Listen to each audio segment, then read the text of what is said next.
ilalim ng tulay. Ayos lang ba kayo dyan? Yung mga nakaupo sa kaliwat kanan, ayos lang ba tayo? Hanggang dun sa taas, naririnig po ba ninyo ako? Okay.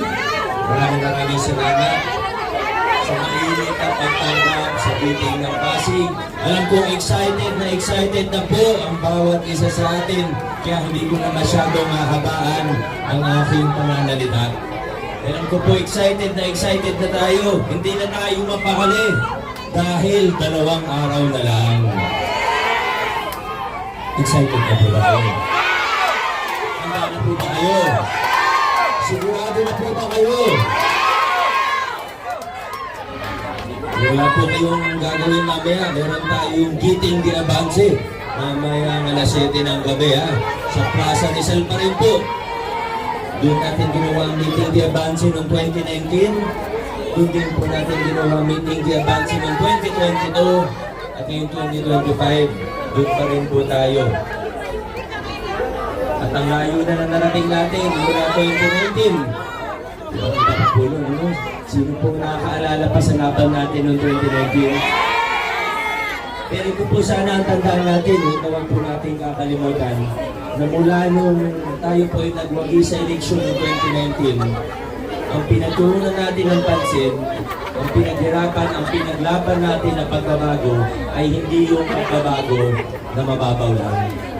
Yung pinaglaban natin, yung pinatupad natin na pagbabago sa lungsod ng Pasig ay malalim na pagbabago, tunay na pagbabago na maaari nating ipamana hanggang sa susunod na henerasyon ng mga Pasigeno.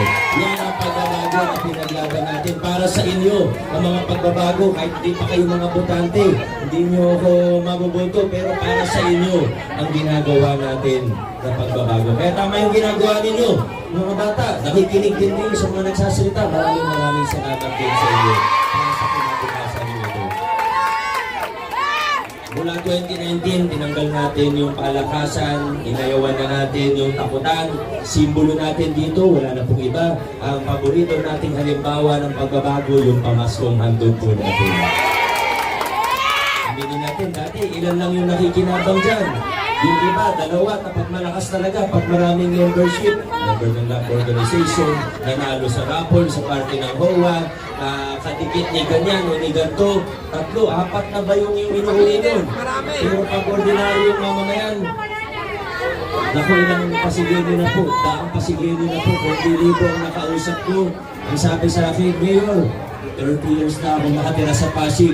First time kong makatanggap ng pamaskong handog noong 2019. Tama po ba yun? Marami tayong kasama first time ng 2019. Pero ang totoo, hindi lang naman natin sa pamaskong handog ginawa ito. Pero tinanggal din natin yung takutan, yung palakasan sa iba pang mga programa ng ating pamahalaan. Kung dati, para makakuha yung senior pag Pasko, dapat may blue card, may privilege card. Dati, pagpunta ka sa ospital para malibre, dapat may card. Para may discount, kailangan may card.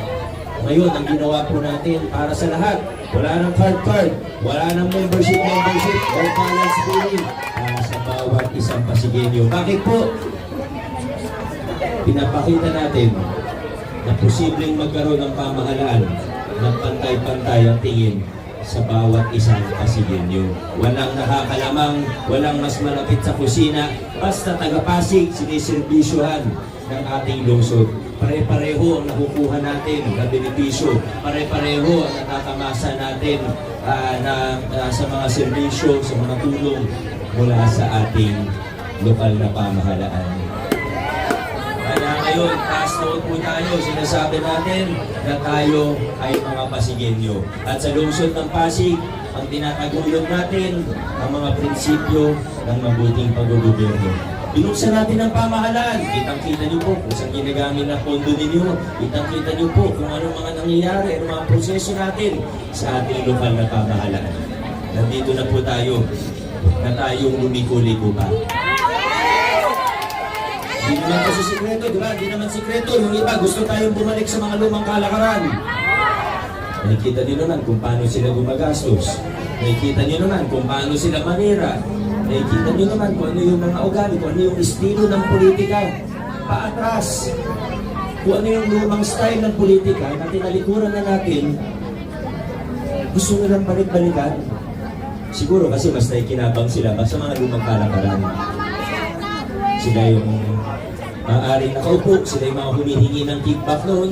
Kung hindi sila yung humihingi ng kickback, sila yung nagbibigay ng kickback kasi sila yung mga contractor na namamayagpag noon. Pero tinapos na natin yung ganyang klaseng sistema sa lungsod ng Pasig. Dire-diretso lang po tayo mga Pasigeno. Ang tanong ko lang po sa inyo, naniniwala po ba tayo? Wala pa ba? Mula sa Platway hanggang Pinagbuhatan, hanggang San Nicolas, hanggang Kapitolyo, nakikita po ba natin na nasa tamang direksyon tayo bilang isang lungsod? Kung may po nga, naniniwala po ba kayo na tamang direksyon ang tinatahak natin bilang isang lungsod? Kung naniniwala po tayo doon, ay meron po akong pakiusap sa inyo. Huwag niyo naman po ako bigyan ng mga kasama na hindi naniniwala doon sa direksyon natin. Huwag natin isama, huwag natin isingit sa ating mga balota, yung mga taong pinahirapan tayo noon. Yung mga humuhingi ng kickback sa mga kontraktor, wala nang pwesto para sa kanila. Yung mga tumatakbo dahil gusto nila dun sa mga lumang kalakaran, sa mga lumang style, wala nang pwesto sa pamahalaan para sa kanila. Kailangan natin ng mga taong kapareho natin ng prinsipyo. Kailangan natin yung mga taong naniniwala sa direksyon na tinatahak natin ngayon bilang isang lungsod, na tinataguyod natin yung mga prinsipyo ng mabuting gobyerno, na pagiging bukas ng ating pamahalaan, tapat at maayos na pamahala, hindi yung mga dating gawin, hindi yung mga lumang kalagaran. Mga kasama, kung tayo po ay naniniwala, kung nakikita at nararamdaman natin na nasa tamang direksyon na tayo ngayon bilang isang lungsod, huwag na po tayong kumaliwag kanan pa. Mas lalo huwag tayo mag-U-turn pabalik dun sa mga hindi magandang estilo.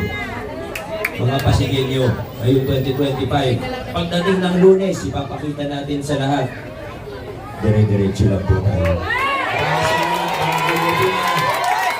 Mula sa inyo nasa buhay pisit, hanggang sa mga nakatayo sa upper box, magandang umaga, kita-kita po tayo mamayang gabi.